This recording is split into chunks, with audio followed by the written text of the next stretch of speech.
रावलपिंडी में पीटीआई की जेल भरो तहरीक। पीटीआई रहनुमाओं ने कमेटी चौक पर गिरफ्तारियां देना शुरू कर दी। फयाजुल हसन चौहान ने भी गिरफ्तारी दे दी। फयाजुल हसन चौहान कारकुनान के हमरा प्रिजन वैन में बैठ गए। फयाजुल हसन चौहान की जानिब से इमरान खान के हक में नारेबाजी।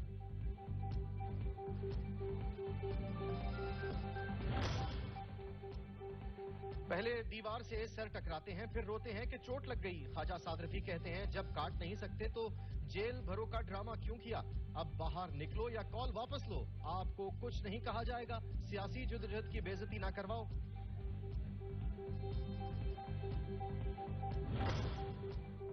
पंजाब और केपीके में इंतखाबात के मामले पर सुप्रीम कोर्ट के अज़खुद नोटिस की समाअत। पीडीएम ने 9 रुकनी लार्जर बेंच में शामिल जस्टिस एजाजुल एहसन और जस्टिस मज़ाहिर नकवी पर एतराज उठाते हुए उन्हें बेंच से अलग करने की इस्तदा कर दी।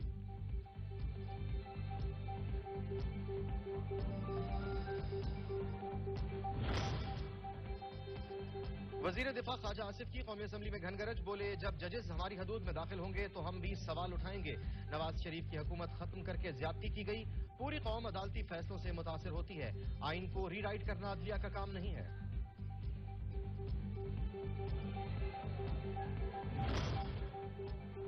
मरीम नवाज की सरबराही में नून लीग एक मरतबा फिर अदलिया पर हमलावर है। चौधरी परवेज इलाही कहते हैं इमरान खान की क़यादत में अदलिया पर आंच नहीं आने देंगे, ना ही कौम को तकसीम होने देंगे। नून लीग हमेशा अपनी कमजोरियों को छुपाने के लिए इदारों को मुतनाज़ बनाती है।